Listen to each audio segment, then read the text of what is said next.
Moin Moin, hallo und herzlich willkommen zu einem neuen Video hier auf meinem Kanal. Und heute gibt es wieder eine Runde Shakes and Fidget, wollte ich schon fast sagen. Ja, die Gewohnheit auf jeden Fall. Nein, es ist das allererste Gameplay zu Mobile Dungeons. Ich bin sehr aufgeregt und ja, darf euch jetzt endlich präsentieren, was jetzt nun die letzten Tage ja so ein bisschen auf sich warten lassen hat.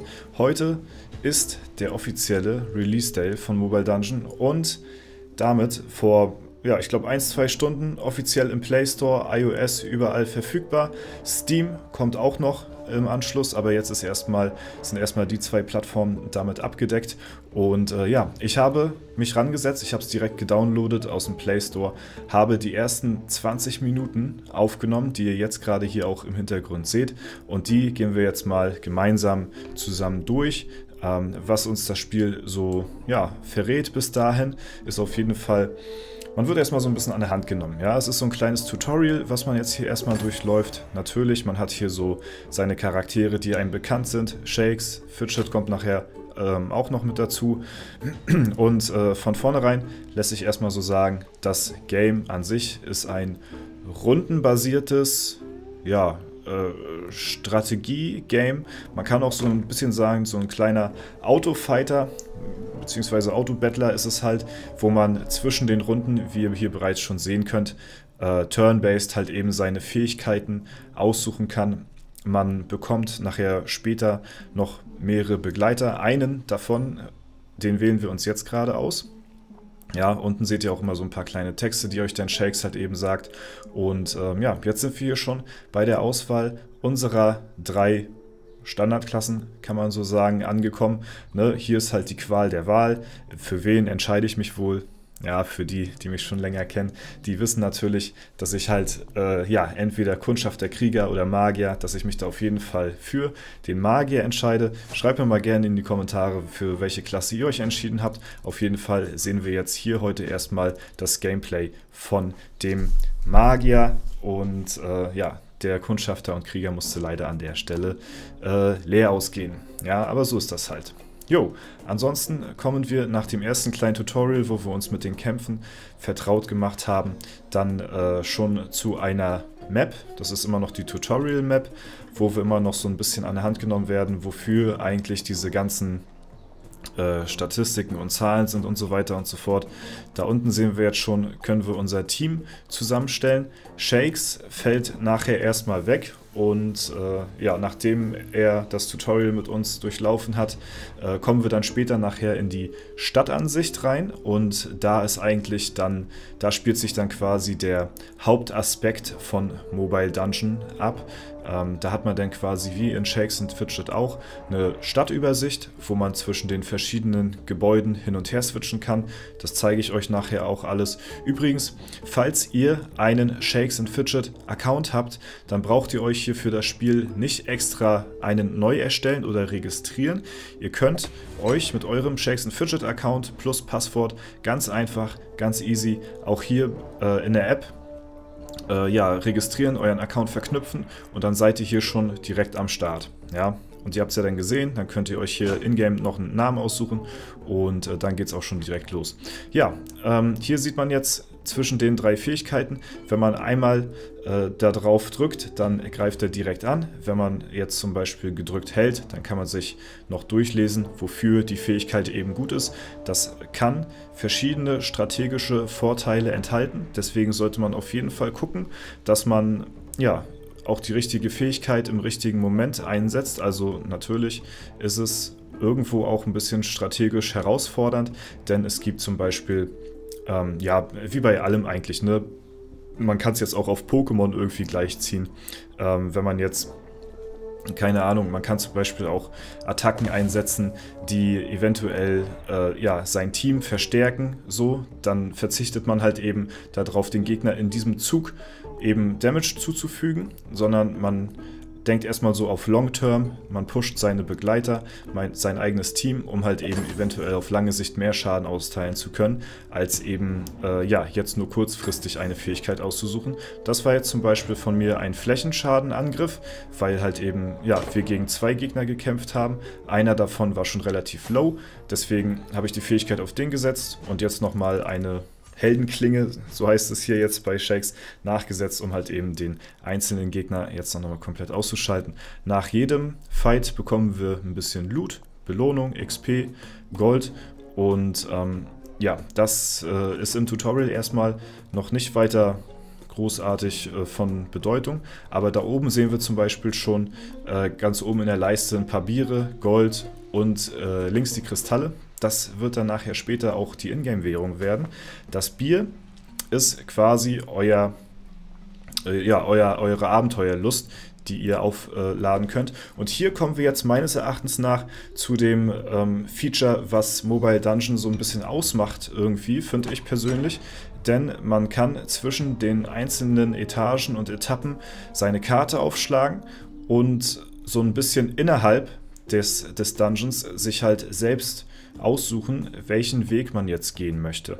Also wenn ihr zum Beispiel nebenbei so ein bisschen mitverfolgt habt, was der Shakes so gesagt hat, dann werdet ihr feststellen, dass wir einen Schlüssel zum Beispiel brauchen für den letzten Bossraum. Das heißt, den müssen wir uns jetzt noch irgendwie, ja, die müssen wir uns jetzt noch irgendwie beschaffen.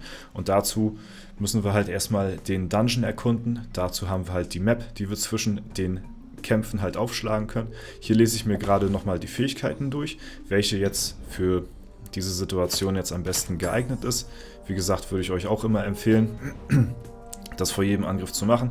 So, jetzt werden wir angegriffen. Mein Marquardt hat's, der heißt ja hier Gondolf oder irgendwie so, den hat es jetzt schon hart getroffen. Der ist jetzt schon fast down. Ich entscheide mich hier für eine Doppelattacke von Shakes. Ja, jetzt kommt hier nochmal der Gondolf nochmal dran und verteilt jetzt nochmal den letzten Hit. Genau, die Fähigkeit, die ich eben kurz gezeigt hatte, das war zum Beispiel ein Buff. Hätte mir jetzt nichts gebracht, weil er eh One-Hit war. Und hier sieht man, aha, jetzt könnte man zum Beispiel da und da hinwandern. Und ja, zwischen den Etagen gibt es auch manchmal so ein paar kleine Belohnungen, die sehen wir auch. So, da gehen wir jetzt einen Schritt weiter. Ja. Und wir müssen natürlich jetzt da erstmal zum nächsten Fragezeichen. Und ja, hier sehen wir jetzt zum Beispiel so einen Heilungsbrunnen. Ja, da können wir uns aussuchen, alle Helden um 20% heilen oder einen um 100%. Ist natürlich klar, was wir machen, weil Shakes ja noch volles Leben hat, entscheiden wir uns dafür. Jetzt gehen wir eine Etage weiter. Dort wartet dann der nächste, der nächste Raum auf uns. Hier haben wir den Schlüssel gefunden und demzufolge können wir jetzt wieder zurückgehen zu dem Hauptboss. Die Räume werden wahrscheinlich später noch mehr komplexer und noch ausgeweiteter. Deswegen, das finde ich ist schon irgendwo individuell. Das hatte ich ja gesagt gehabt, dass es mir darauf sehr doll ankommt, dass das Game irgendwo seine Alleinstellungsmerkmale hat, weil es natürlich am Ende des Tages auch, ich sag mal, ein generischer Titel ist, den sie jetzt gewählt haben, Mobile Dungeon. Ja, das kennt man irgendwie schon alles so. Und vieles vom Stil ist halt auch gleich, deswegen muss da definitiv ein bisschen was kommen, um halt eben, sich abzuheben von der Masse, sag ich mal. Das ist definitiv wichtig. Und ja, während ich hier erzähle, haben wir jetzt schon den Hauptboss von diesem Tutorial-Dungeon, nenne ich es mal, erfolgreich besiegt. Haben hier unseren Loot bekommen, das ist eine Waffe, ja, die können wir nachher später equippen, die haben wir jetzt erstmal eingesackt, ja, und da sehen wir wieder unsere Beute aus der Kiste und wir haben jetzt damit Stufe 2 erreichen können und man hat schon gesehen, dass wir jetzt 2 Gebäude dadurch unten freischalten, denn umso höher ihr in eurer gelevelten Stufe seid, umso höher beziehungsweise umso mehr Gebäude könnt ihr freischalten. Wir sind jetzt hier auf der Stadtansicht, die ich eingangs erwähnt hatte. Und dort sehen wir halt eben, ja, ein paar vertraute Gebäude, sag ich mal. Und das Tutorial leitet uns jetzt erstmal hier zum Klo. Dort können wir halt eben, ja, das ist so ein bisschen, würde ich fast sagen, glücksradmäßig. Dort können wir einmal spülen, also es sind viele Parallelen auf jeden Fall zu Shakes & Fidget da. Das habe ich mir aber auch sehr gewünscht, dass es trotzdem irgendwo, ne, nicht ein komplett eigenständiges Spiel ist, sondern schon im Stil irgendwie. Dort können wir jetzt, ja, was reinschmeißen. Und je nachdem, ob wir halt Glück haben oder nicht, bekommen wir halt eben hier dementsprechend, ja, ein bisschen Loot. Ich habe jetzt hier zum Beispiel einen Begleiter bekommen, den Ghoul. Ja, ich spiele direkt nochmal und hoffe natürlich, dass wir ja, noch ein bisschen was Besseres bekommen. Ja, also vom Stil her macht es schon Spaß auf jeden Fall. Und ich denke mal, wenn man das Game so ein bisschen erstmal durchleuchtet und begriffen hat, dann, ja, dann ist auch irgendwo ein gewisser Süchtigkeitsfaktor vorhanden. So, ich habe jetzt nicht mal weiter gespielt, ich wollte jetzt erstmal noch die anderen Gebäude mir anschauen. Vor ein paar ist halt noch ein Schloss davor, da können wir noch nicht hin, weil wir jetzt halt erst Stufe 2 sind und ja, demzufolge haben wir jetzt erst das Zauberklo freigeschaltet und die Taverne. Ja, nebenbei führen wir jetzt hier gerade noch ein paar Dialoge. Die könnt ihr natürlich sehr gerne, falls ihr die euch auch durchlesen wollt, stoppen, aber ihr könnt natürlich auch das Game selbst zocken. Ne? Ich habe jetzt halt, wie gesagt, nur die ersten 20 Minuten von dem Game erstmal aufgenommen, damit wir so ein bisschen gemeinsam reinkommen in das Ganze. Natürlich ist das noch viel umfangreicher und man schaltet später noch viel mehr Sachen frei. Das sind jetzt erstmal nur so die absoluten Basics, die euch das Spiel halt vorschlägt, wenn ihr halt eben, ja, so wie ich, brandneu in das Spiel reingestartet seid. In der Taverne hier zum Beispiel, da befinden wir uns jetzt. Da haben wir unsere Begleiter bzw. unsere Helden. Die können wir dann halt eben verbessern, aufleveln, die können wir equippen. Ja, später finden wir noch ein paar andere, beziehungsweise eine andere Waffe, die können wir dann noch ausrüsten. Und ja, jetzt gehen wir auf unser erstes Abenteuer. Da wurden wir hingeguidet und ihr seht schon, wie umfangreich das ist. Denn jedes einzelne Abenteuer ist quasi eine einzelne Map. Jetzt befinden wir uns hier in Maven, oder Maven, ja, keine Ahnung, wie man das jetzt ganz genau ausspricht, aber wir kennen natürlich die Landschaft bzw. Ja, die Gegend von Shakes & Fidget auch. Wer sich in der Abenteuerlust mal so ein bisschen die Texte durchliest, da findet man ja auch einzelne Gegenden und das ist halt eben eine davon.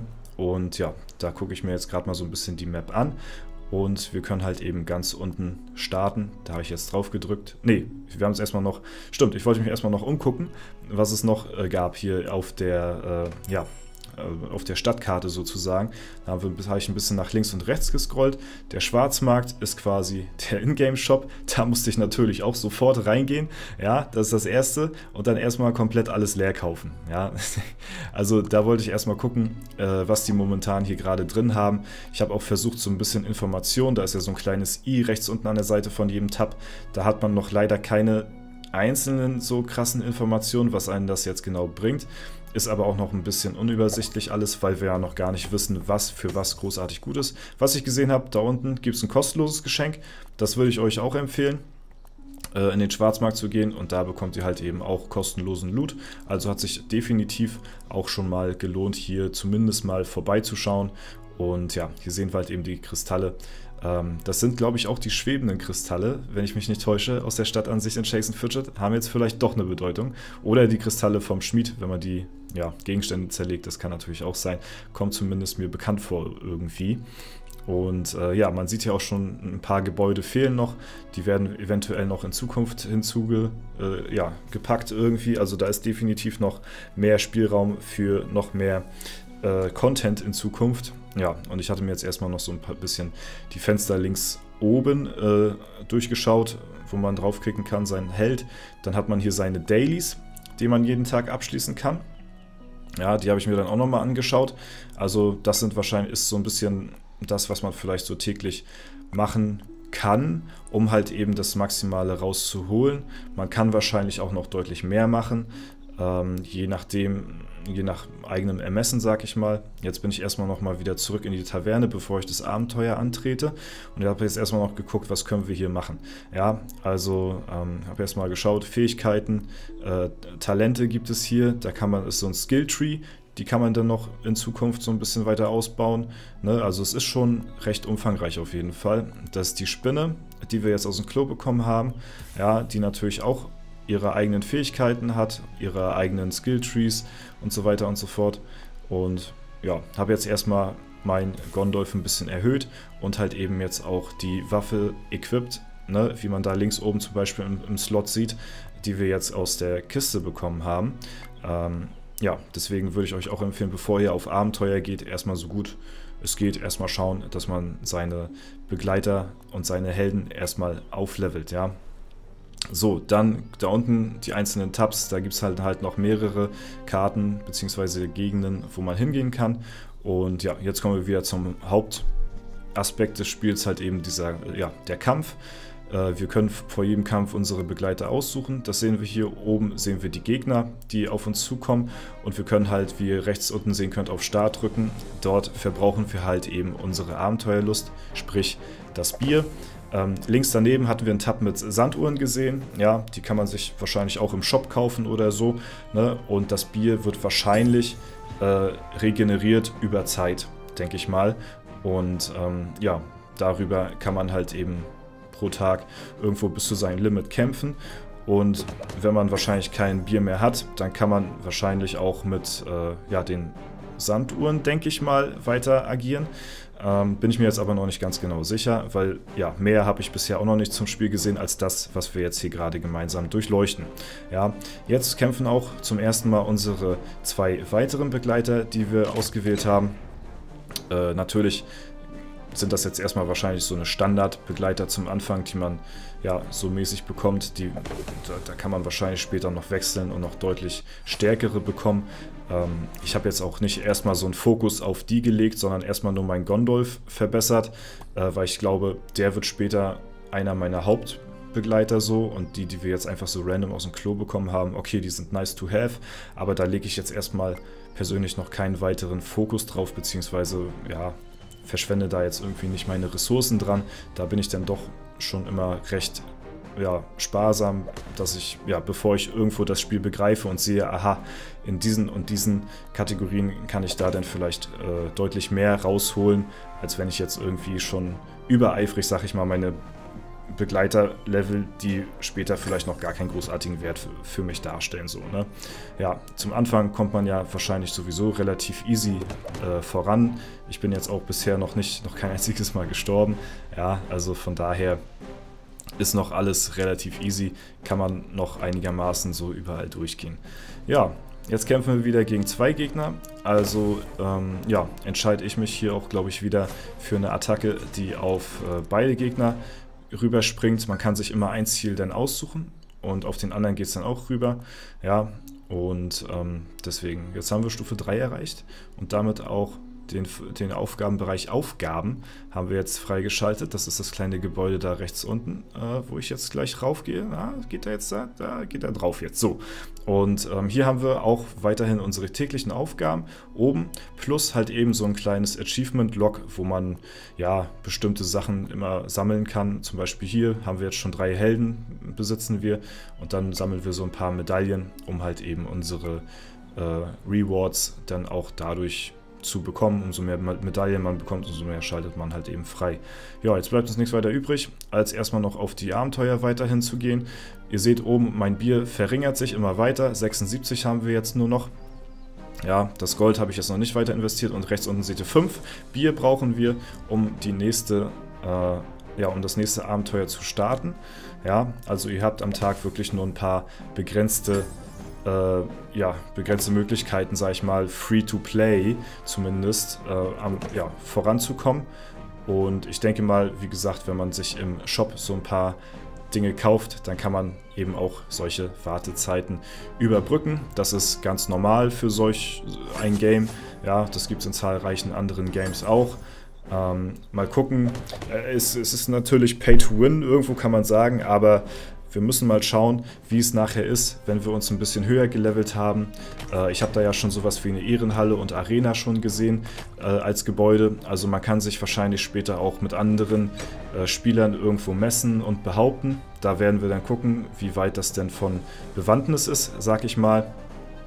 Und demzufolge können wir uns da bisher noch nicht allzu eine große Meinung irgendwie anbahnen, sag ich mal. Ja, ansonsten im Hintergrund, wie gesagt, seht ihr jetzt gerade so ein bisschen das, was ich für am schlausten erachte. So ein bisschen nach Gefühl bin ich da gegangen. Sprich auf die Fähigkeiten, welche ich da ausgewählt habe, um halt eben, mich und meine Begleiter so gut es halt eben geht, durch die Kämpfe durchzumanövrieren. Wir haben jetzt hier auch schon verschiedene Wellen am Start, das seht ihr halt auch mittig oben. Da sind wir jetzt gerade bei Welle 3 von 3. und halt eben die Runde. Ich gehe mal davon aus, dass es dann halt eben ja, das große Ganze, beziehungsweise ja, weiß ich gar nicht, wie viele Runden wir da insgesamt gespielt haben. Das kann ich euch jetzt nicht hundertprozentig sagen. Ja, aber so geht das Ganze voran. Und ja, wir leveln und leveln und leveln weiter auf. Meine Begleiter kommen auch zum Zuge, sag ich mal. Und ja, zum Schluss habe ich hier jetzt nochmal den Arkanstoß nochmal rausgehauen. Und somit hier den Kampf auch somit beendet. Ja, und damit auch so den ersten Einblick für das neue Game von Shakes & Fidget und Playa Games Mobile Dungeon. Ich hoffe, ich konnte euch damit so einen kleinen Überblick erstmal verschaffen über das Game. Es ist deutlich umfangreicher als anfangs gedacht und ja, ich denke mal, da wird später noch viel mehr auf uns zukommen. Wir haben ja jetzt erstmal nur bis Stufe 3 zusammen gelevelt. Ich werde schauen, dass ich die nächsten Tage da auf jeden Fall auch noch ein bisschen weiterkomme, damit ich da euch auch ein bisschen mehr natürlich zeigen kann. Schreibt mir auf jeden Fall mal sehr gerne in die Kommentare, was euer erster Einblick ja, oder euer erster Eindruck zum Spiel ist. Ja, würde mich auch sehr gerne mal interessieren. Ansonsten ja, kann ich nur sagen, gebt dem Game eine Chance und vielleicht ist es was für euch. Für mich macht es jetzt erstmal schon Spaß, muss ich sagen. Mal gucken, wie ja, der Langzeitfaktor dann später ist bei solchen Games auf jeden Fall. Und ja, jetzt bleibt mir nichts weiter übrig, als mich zu verabschieden. Vielen lieben Dank fürs Zuschauen. Würde mich natürlich sehr gern über eine Bewertung und Kommentar dazu freuen. Ansonsten wünsche ich euch noch einen super schönen Tag. Danke für alles, haut rein und bis zum nächsten Mal.